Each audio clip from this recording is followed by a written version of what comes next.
Ayan na guys, ang ating sweet and sour na dilis. Ayan, luto na siya guys. Ayan.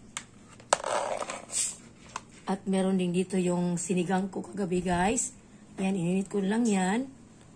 Ayan, at meron din dito yung naiwan na shrimp. Ayan, konti lang siya guys. Ayan, at meron din dito ginawa kong sweet and sour na bulad. Ayan.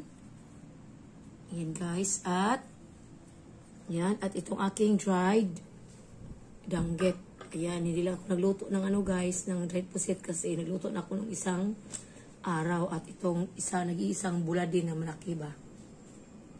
Ayan, late, ano nito guys, lunch kasi nanood pa kami ng Miss Universe. Ayan, kahit hindi nakapasok ang ating ano guys, pero proud pa rin tayo sa kanya guys kasi ginawa niya ang kanyang best talaga. Ayan. Yan guys, kaya late na kaming managhalian kasi yun nga, nanood pa kami ng Miss Universe. Yan. Kain tayo guys. Yan, hininit ko lang yung sabaw. Yung aking sinigang. At itong aking sweet and sour na dilis. Ayan guys. Napakasarap nito guys, itong dilis. Yan. Masarap siya.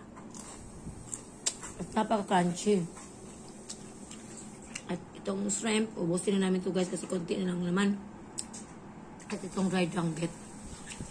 Yan. At meron din akong, ito yung maraming kamatis na sweet and sour na bula din ba. Ayan.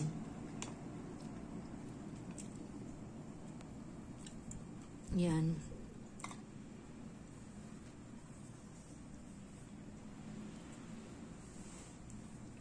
Kain tayo guys. Yan. Kain tayo. Thank you for watching. Bye-bye.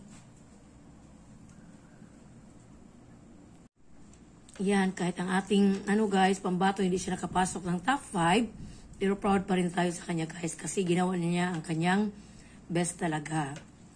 At dapat, i-congratulate pa rin natin siya kasi, para sa atin, siya ang winner kasi siya ang ating Miss Universe. Ayan.